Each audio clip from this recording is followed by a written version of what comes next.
team, j'espère que vous allez bien, je suis super contente de vous retrouver aujourd'hui dans cette nouvelle vidéo. Une vidéo make-up. En fait j'avais envie de faire cette vidéo depuis au moins 2 ans et c'est que maintenant que je la fais parce que à chaque fois en fait je déviais sur un tuto. Donc du coup là je me suis dit allez celle-là elle peut vraiment vous aider. Dans cette vidéo je vais vous montrer les erreurs make-up à ne pas commettre, à éviter du moins. Et justement je vais vous montrer comment sublimer avec les mêmes produits, donc votre visage, pour vraiment vous montrer que la technique est super importante. Quand une personne me demande par exemple quel anti-cerne j'ai utilisé ou quel fond de teint j'ai utilisé et qu'on me dit ah mais moi j'ai le même mais moi ça couvre pas du tout, moi je vois toutes mes cernes avec cet anti-cerne, alors que moi quand je le mets je me dis bah what, comme moi sur moi il me cache bien et sur d'autres il cache mal. Et après c'est en voyant la technique de certaines filles etc que je vois en fait, enfin que je me rends compte qu'à cause de certaines erreurs, en fait c'est normal, le produit n'a plus du tout la même utilité, il n'est pas bien utilisé et c'est ce qui fait que après le produit n'est pas, on va dire, optimisé au mieux. Donc je vous laisse avec la vidéo, c'est parti. De ce côté je vais faire les techniques qui vont plus vous sublimer et vraiment avoir un teint frais, lumineux, etc. Et de ce côté on va faire un petit peu les erreurs que je vois et qu'il faudrait éviter pour votre bien-être total. Une des plus grosses erreurs qui est faite, c'est le manque d'hydratation avant de se maquiller. Alors surtout qu'il y en a qui des fois ne s'hydratent même pas le matin après s'être lavé le visage ou avant de se coucher, etc. Oui, je sais très bien les flemmards qui sont par ici, il y en a ou pas? Vous ne savez pas ce que cela peut engendrer sur le make-up, sur le rendu du make-up, que vous ayez la peau grasse, peau sèche, peau mixte. Il faut vraiment vous hydrater, c'est très important pour l'épiderme et pour la peau et pour avoir un bon rendu du make-up, pour une bonne tenue du make-up et pour aussi votre peau au fur et à mesure des jours et de la vie quoi. Je tiens à préciser parce que c'est très important que tout ce que je vais vous montrer dans cette vidéo, il faut comprendre la technique. Vous pouvez utiliser vraiment vos produits, vous n'êtes pas obligé à chaque fois d'utiliser, c'est comme pour tous les tutos que je vous fais d'ailleurs, vous n'êtes pas obligé d'utiliser les produits que je vous donne pour avoir des fois le même rendu. Vous pouvez très bien avoir le même rendu avec d'autres marques, etc. Donc je préfère vous le dire parce qu'il y a des fois des produits qui sont certes pas trop donnés, donc du coup même s'ils sont très bien, je comprends que des fois voilà, vous arrivez à trouver des équivalents, on arrive tout à trouver des fois des équivalents en beaucoup moins cher avec une bonne qualité. Donc surtout là, dans cette vidéo, il faut comprendre le principe des erreurs, de la technique, etc. De toute façon, je vous mets comme d'habitude tous les produits en barre de description. Une des erreurs que vous faites très souvent, c'est de ne pas mettre de base à maquillage. Donc il faut savoir que la base de maquillage est très importante, ça vous permet de faire tenir super bien le maquillage, ça vous permet d'avoir une hydratation en plus et avoir soit une sorte de fonction spécifique en fonction de votre peau. Donc par exemple si vous avez la peau très grasse, les bases de maquillage vous permettent un petit peu de réguler l'excès de sébum. Vous avez également des bases correctrices, donc par exemple pour les personnes qui ont beaucoup de rougeur, certaines bases comme des bases abricots qui vont venir redonner de l'éclat au teint pour les teints un peu ternes. Vous avez également les bases lumineuses comme celle que j'ai utilisée aujourd'hui, donc la Laura Mercier, la Radiance, qui va vraiment donner ce côté glowy et qui va venir en fait illuminer et donner un peu d'éclat au fond de teint. Donc malgré que vous allez mettre en fait un fond de teint par dessus, ça va venir se voir en fait. Là je vais venir l'appliquer. Et le fait que en fait la base accroche la lumière, ça va déjà venir jouer un petit peu avec les couleurs du cerne et donc ça va venir un petit peu réduire votre cerne avant de commencer à vous maquiller. Donc déjà je suis beaucoup plus lumineuse de ce côté là, j'ai l'impression que ça permet vraiment de réduire mes rougeurs. Vous voyez les petites rougeurs que j'ai un petit peu ici, j'ai l'impression qu'ici voilà, ça suit beaucoup plus la carnation de mon cou que ce côté là grâce à la base. Donc là pour le fond de teint, l'erreur à éviter c'est de se tromper de couleur de fond de teint, donc par rapport à la couleur de sa carnation. Donc moi ce que je vais vous donner c'est ma petite astuce pour trouver la bonne couleur de fond de teint. Sachez que moi je suis confrontée en tant que maquilleuse à devoir trouver à chaque fois la bonne carnation. Vous allez avoir 3 points, vous allez tester directement sur le cou. Ensuite vous allez tester un petit peu sur les maxillaires et on va finir par le nez. Donc tout ça pour être sûr, parce qu'en fait je vous explique des fois, peut-être avec une lumière, avec l'ombre du cou, vous allez voir la couleur, vous allez mal voir. Donc du coup si les 3 matchent avec la couleur, c'est que vraiment c'est vraiment votre bonne couleur de carnation. Donc là moi je vais utiliser le fond de teint de chez L'Oréal Paris qui est l'Accord Parfait numéro 3D et je vais vous montrer. Donc je vais l'appliquer d'abord sur le cou. Donc là c'est ma couleur parce qu'en fait Du moment où la couleur se fond avec la couleur du cou, c'est que c'est la bonne couleur. Ensuite, vous allez l'appliquer donc au niveau des maxillaires, sans en mettre trop et sans en mettre pas assez, parce que du coup sinon vous n'allez pas voir la couleur. Vous voyez, encore une fois, ça matche super bien. Je regarde là parce qu'en fait j'ai le retour vidéo. Alors là, pour moi, c'est vraiment le plus efficace, c'est sur le nez. La couleur du fond de teint sur votre nez, si ça matche bien avec votre cou, c'est que c'est vraiment la bonne couleur. N'hésitez pas à étaler un petit peu comme ça, parce que des fois, si vous voyez que ça devient un peu grisonnâtre, très froid, ça veut dire qu'en fait, vous êtes trop clair. Si par contre, vous êtes très jaune, c'est un peu trop foncé, vous allez le voir directement également. Et ça va vraiment se voir comme un nez au milieu de la figure. Alors je vais venir appliquer d'un côté mon fond de teint avec un pinceau que j'adore, c'est un pinceau de chez Zoeva, c'est le numéro 135. Donc quand j'applique mon fond de teint, la technique qui va également jouer, ça va être de tapoter. Votre fond de teint permet vraiment de flouter les pores, de lisser en même temps. Je descends un petit peu pour éviter la démarcation avec le cou. J'en mets pas au niveau des cernes parce qu'on va déjà venir appliquer notre fond de teint, donc pour éviter la surcharge de couches. Alors je passe à l'erreur justement. La fille tranquille, elle se dit t'inquiète, t'es bronzée de ouf, parce que t'es dans une lumière où tu crois que t'es bronzée de la mort, genre que t'as une trop belle peau bronzy, tu vois. Mais en fait rien à voir. Il y a un truc que j'aime pas trop aussi, c'est appliquer mon fond de teint avec un pinceau plat et venir tirer la matière. En fait, vraiment je vais faire toutes les erreurs d'un coup. Ça va être de se dire ah bah tiens, j'applique mon fond de teint comme ça, donc je mets une touche là. Ça c'est vraiment une des erreurs que je vois souvent, même pour les filles que je forme, etc. Ça veut dire, c'est-à-dire qu'elles se disent voilà, je vais faire ça et en fait je vais raccorder tous les endroits ensemble. Sauf que, en fait, quand on fait ça, je trouve que des fois, il peut y avoir des trous.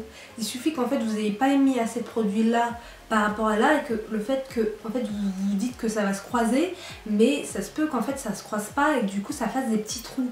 Donc moi, je vous conseille vraiment, quand vous appliquez votre fond de teint, de l'appliquer petit à petit, partie par partie, zone par zone. Ça permet vraiment d'avoir une certaine couvrance avec pas forcément énormément de produits. Donc du coup, de ce côté-là, on a fait ça, et donc en fait, on va tirer avec le pinceau plat. Et là franchement j'ai mis la même quantité de produit, mais je fais pas la même technique. Et pareil, si vous prenez même un beauty blender ou un autre pinceau qui est super, mais que vous faites vraiment des mouvements d'étirement comme ça, par exemple un beauty blender sec, etc., et vous faites ça, mais la technique ça va faire des trous. Vous voyez, il y a des petits trous, c'est pas homogène, c'est sec. Et en plus il y a ce côté où on va oublier de faire la démarcation avec le cou, et donc du coup ça va être encore plus visible, etc. Donc il faut vraiment dépasser un petit peu. Ensuite on passe à l'anti-cerne. Donc l'anti-cerne, je vais utiliser le Shape Tape de chez Tarte. Il est super concentré, donc ce que je vous conseille c'est vraiment d'appliquer votre anti-cerne ici, de mettre une pointe, et donc je vous montre, je vais faire des petits mouvements de tapotement. Alors la plus grosse erreur que je vois à chaque fois, c'est de ramener son produit tout de suite sur les côtés. Parce qu'en fait vous allez créer des trous encore une fois. Vous allez voir que ça va pas avoir la même couvrance. Donc moi ce que je fais, c'est que j'estompe vraiment au même endroit. Au même endroit, j'étale vraiment bien. J'ai pris vraiment du temps pour vraiment étaler au même endroit. Et petit à petit en fait je me déplace sur le côté. En fait il faut vraiment pas qu'il y ait un excès de matière sur votre pinceau quand vous vous déplacez sur le côté, pour éviter que ce soit trop lumineux sur les côtés. Vous voyez, avec une goutte, on a déjà super bien caché ses cernes. Je me déplace légèrement vers le nez, un petit peu vers le haut de la paupière. Donc ce qu'on fait, c'est qu'on peut faire une petite touche ici pour le contour du front, une petite touche ici sur le menton. Sachez que c'est vraiment, comme je vous ai dit, super pigmenté, c'est pour ça que j'en mets pas énormément en plus. Donc de ce côté, ce que je vois comme erreur le plus souvent, avec le même point d'anti-cerne, la même quantité, le même anti-cerne, je vous montre. Et en général, les filles elles font de tirer pour se dire on va estomper. Et on n'a pas caché les cernes avec la même quantité, vous voyez ce que je veux dire ou pas? On va venir déplacer la matière qui va être en dessous, parce qu'encore une fois, si vous étirez, voilà, vous déplacez la première couche qui est le fond de teint, et des fois ça crée des trous. Et même des fois, elles font tellement fort, parce qu'il y en a plein, que ça va venir créer des trous, et des fois ça fait une barre grise comme ça, je vous le dis, parce que c'est vraiment une des erreurs que je vois le plus, par exemple quand je forme les filles. Alors ensuite on passe au contour. Je vous montre la plus grosse erreur que je vois. En général vous faites le poisson et vous suivez la ligne en bas. Je suis le poisson, du poisson, mon contour sera très bas. Tandis que si je suis vraiment le côté de la pommette, donc j'ai une petite technique que je donne souvent, c'est que vous pouvez sourire pour vraiment avoir, voilà, faut rester à peu près au milieu de la joue, donc ça vous permet vraiment d'avoir le sens de votre contour assez haut pour vraiment rehausser. Donc après vous pouvez mettre légèrement, mais vraiment léger, en fait il n'y a pas besoin de beaucoup. Donc il faut toujours avoir ce petit mouvement de tapotement, ça c'est super important, parce que si vous venez tirer vers le bas, encore une fois vous allez déplacer la matière, vous allez tirer, vous allez créer des trous. L'autre erreur ce serait de tirer un petit peu. Voilà, moi personnellement je trouve que ça affaisse un petit peu le visage, je suis vraiment pas fan. Ensuite, une des erreurs qu'on voit souvent, c'est pour matifier son visage et son anti-cerne, sachant qu'on dit souvent mon anti-cerne ne tient pas, j'ai plein d'iridules. En fait, cette technique là qui est de mettre de la poudre partout, comme ça en légèreté, ce qui fait que en fait quand vous faites ça comme ça, ok c'est bien pour le moment, etc. Mais au bout de quelques heures, commence à revenir, c'est-à-dire que voilà, vous n'êtes pas parti dans certains coins, etc. avec le gros pinceau, etc. Donc du coup, il faut vraiment matifier surtout la zone T, la zone qui va avoir le plus d'excès de sébum, et surtout rester dans une couleur très lumineuse pour garder justement l'éclat qu'on avait avec ce qu'on a réussi à faire avec justement l'anti-cerne. Donc là, j'utilise la poudre Hydramist de chez BK, qui est super fraîche. D'ailleurs là, j'en ai bien besoin parce qu'il fait très chaud dans la chambre. Et vous venez appliquer donc la matière directement en tapotant comme ceci sur l'anti-cerne. Ça c'est encore une des erreurs que je vois souvent, c'est-à-dire que vous ne tapotez pas le produit et donc en fait ce qui fait que vous ne pressez pas assez l'anti-cerne et en général en fait comme vous avez peur vous allez faire ça. Vous allez dire oui pourtant oui je mets le pinceau, je fais aussi des petits mouvements mais en fait quand vous faites ça en fait vraiment l'anti-cerne en lui-même ne sera pas mat. Alors que là avec ce mouvement là de tapotement un petit peu plus intense sans non plus tirer et aller trop fort non plus, et en fait vous allez vraiment travailler la matière. Et donc moi ce que j'insiste un petit peu au niveau des ailes du nez, pourquoi? Parce que c'est là où on va avoir tendance à transpirer le plus, et là sur les zones qui transpirent le moins, pour éviter d'avoir trop poudré, je m'en mets en légèreté comme ça sur le reste du visage. Alors la technique suivante, c'est comme pour le contour avec le stick, en fait c'est pareil. Si vous faites votre bronzer vers le bas, alors tendance à affaisser un peu le visage, tandis que là, on vient tapoter la matière, une joue qui remonte, plus bombée, tout en structurant un peu, en donnant le petit côté un peu réchauffé justement. Vous descendez un petit peu parce que c'est toujours important de pouvoir raccorder avec le... Vous n'allez pas jusqu'en haut. Vous voyez la différence déjà? Ensuite on passe au sourcil. La première erreur je dirais c'est de ne pas brosser son sourcil parce que ça peut induire un petit peu la forme que vous allez donner à votre sourcil. Donc du coup vraiment des fois vous pouvez très bien même brosser vers le bas et ensuite remonter votre sourcil pour vraiment bien le démêler entre guillemets et lui donner une belle forme. Donc on va utiliser le même fard là que là, et ce que vous allez faire c'est que dans le côté qui est bien, on va commencer par là parce que c'est là où vous allez avoir le plus d'intensité. Donc si vous commencez par là, vous n'avez pas de chance d'être trop épais vers le devant. C'est-à-dire que si vous commencez avec l'intensité dès le devant, vous n'allez pas avoir ce côté naturel et estompé. Oh my god, par contre il pleut de plus en plus, donc j'espère vraiment que vous allez continuer à m'entendre. Donc je vous disais qu'il faut commencer par le bout du sourcil. Vous savez que mon miroir est super loin et je brosse régulièrement en fait pour estomper un peu la matière et éviter que ça fasse trop de paquets. À partir de ce niveau là je suis toujours en mode horizontal, un peu diagonale avec mon pinceau à hachurer, et arrivé vers le devant du sourcil je mets mon pinceau à la verticale et vous venez hachurer de bas en haut sur le devant. Et ici j'ai pas trop touché, on essaie vraiment de rester naturel.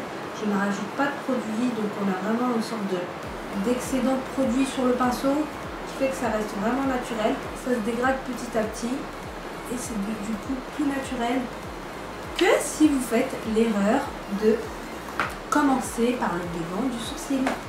Voilà, avec la même couleur, donc on ne va pas changer de couleur. Et on va venir en fait commencer par le devant du sourcil. Et on va appuyer un petit peu plus fort. Et surtout le côté de faire le début et en fait faire la ligne en haut et en bas. Alors là ça c'est ratable. Ça c'est ratable. Ça veut dire c'est vraiment d'enfer, c'est le truc à pas faire. La grosse erreur que je vois souvent, c'est de faire une grosse tête de sourcil et ben, laisser l'arc tout fin. Genre en mode comme ça, c'est le truc qu'il faut vraiment pas faire dans le sens où ça va vraiment durcir le regard. On est sur un gros sourcil et là on est sur un sourcil qui vient super. Donc ensuite on passe au fard à paupières. Donc là je vais utiliser une palette de chez Huda Beauty, la Huda Desert Dusk, parce que je sais que vous êtes très nombreuses à l'avoir dans vos placards. Donc je me suis dit pourquoi pas. Donc je vais utiliser la couleur Royale qui est un petit peu mauve comme ça, je la trouve très sympa. Donc au lieu de le faire en coin externe ici au niveau de l'intensité, je vais l'appliquer ici. Et je vais tirer la matière, encore une fois je vais tirer. Oh, je suis con, c'est le bon côté. Oh. Je vais effacer, vous allez voir comment effacer votre erreur. Si vous faites une erreur, ce que vous faites c'est que vous reprenez votre pinceau à fond de teint. Et si vous n'êtes pas trop fort chargé, vous pouvez encore retravailler un petit peu où on se trompe. Donc je vous disais qu'en général quand vous trompez, c'est que vous appliquez le produit en plus en général. Vous faites plusieurs fois genre la dose comme si que vous êtes déjà sûr de ce que vous allez faire et voilà, en général vous avez une sorte d'intensité comme ça, donc vous essayez d'estomper au maximum. Donc là vous mettez votre produit, vous estompez, mais en fait vous estompez pas très bien parce qu'en plus vous êtes, de ça vous êtes rapide dans le sens où vous faites assez rapidement, ce qui fait que quand vous le faites vous n'êtes pas assez précise, donc voilà, vous dites ça, là c'est bien, c'est pas mal. Mais en fait, c'est pas assez stoppé, donc ça fait un peu brouillon.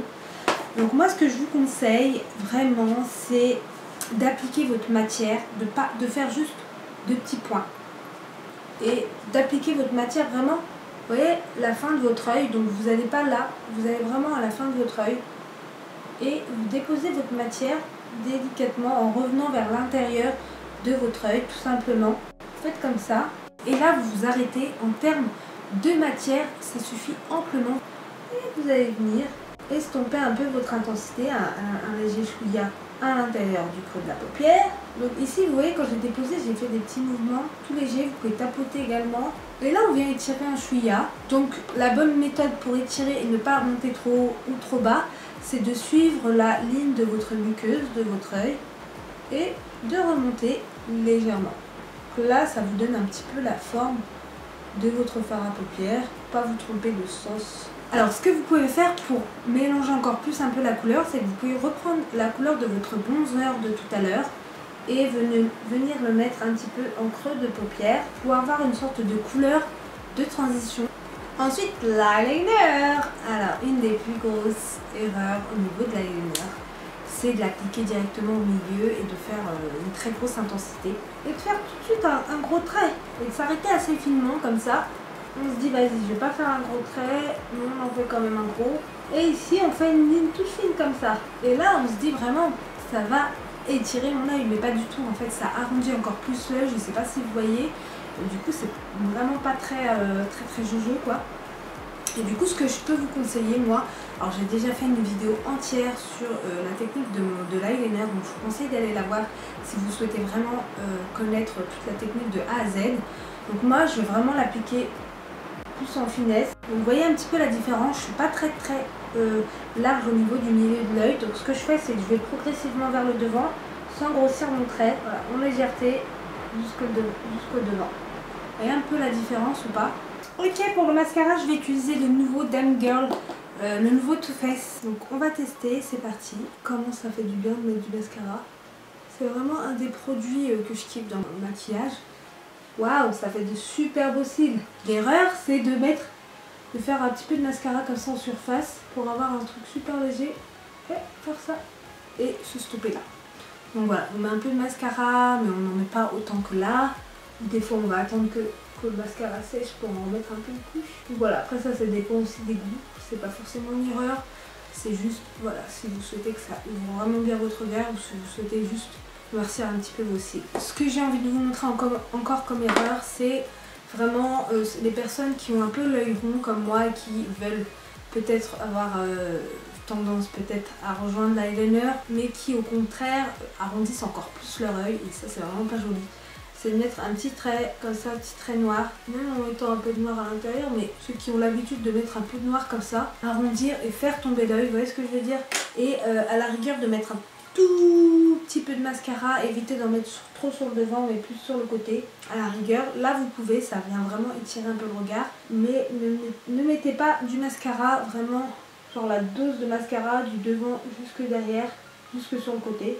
Là encore une fois ça fait vraiment tomber le regard. On continue avec le blush, donc viens appliquer un blush du début de la du milieu de la joue à peu près, en remontant un petit peu vers les tempes sans aller trop proche de l'anti-cerne et sans aller trop dans le contour, l'ombre, le creux de la joue. Ok? Donc on va appliquer le produit comme ça, en légèreté. L'erreur que je vais voir des fois, ça va être un pinceau un peu kabuki. Bon là c'est pas vraiment ça, mais de mettre avec ça et donc d'avoir des démarcations tout simplement quand vous mettez votre blush. Donc des fois voilà. N'hésitez pas à partir sur des duos fibres comme ça, ils ont des petites fibres et en fait vous allez plus en légèreté. Donc voilà, c'est très sympa. L'erreur de l'highlighter que je vois des fois, c'est d'en mettre extrêmement trop. Genre comme ça, et d'en mettre même vers le contour. Ça quand je vois ça, ça fait du gris et tout, je trouve ça vraiment pas très joli. Donc d'en mettre un peu comme ça, voilà, si vous faites ça, c'est pas la bonne technique. Ce qu'il faut, c'est soit vous le mettez avec le doigt, comme ceci, donc vous venez tapoter vraiment là où ça vient accrocher au-dessus de la pommette, et juste histoire de rehausser, parce que si vous en mettez un peu trop, vous voyez, ça va griser, c'est pas très joli. Et donc on met une petite pointe ici, et j'aime bien en mettre un petit peu au niveau du milieu de l'œil. Ensuite on termine avec la bouche. Alors le rouge à lèvres c'est le Fenty Beauty en couleur Unbutton. Et donc le petit truc que je vois beaucoup en formation, c'est le fait que les filles mettent du rouge à lèvres vraiment sur le bas de la bouche. Des fois ils coupent un petit peu la bouche et du coup ça affine trop la bouche. C'est pas assez contouré dans le sens où ça fait vraiment une petite lèvre, alors que vous pourrez très bien, sans forcément trop dépasser, avoir une très belle bouche. En fait bien dessinée, ça veut pas dire genre exploser ou abuser sur le contour ou je sais pas quoi, mais juste le fait de bien suivre la lèvre. On a terminé je pense. Alors je vais le mettre de côté pour que vous puissiez voir. Donc là on a un côté quand même qui étire, qui sublime on va dire en termes de make-up. Et là on a ce côté là. J'espère mais vraiment infiniment que la vidéo vous aura aidé à comprendre peut-être certaines erreurs. J'espère que vous avez passé un bon moment avec moi, que voilà c'était top. Franchement vous savez quoi, il est minuit 51, j'ai commencé à régler un petit peu, changer de décor etc. Il était 20h47, donc voilà, j'ai vraiment mis du temps pour tout placer, pour tout faire avec le cœur, donc j'espère vraiment que cette vidéo vous a plu parce que là j'ai même pas encore mangé, il est minuit 51, je vais aller manger, je vais aller me démaquiller, je vais aller me mettre en pyjama etc. Sachant que demain matin je maquille une mariée, donc voilà c'est la folie. Je voulais absolument vous filmer cette vidéo, donc n'hésitez pas à liker, à commenter, à partager avec des pouces bleus. Voilà, et à vous abonner si vous ne l'êtes pas encore. Je vous fais des gros bisous et je vous dis à très vite pour une nouvelle vidéo.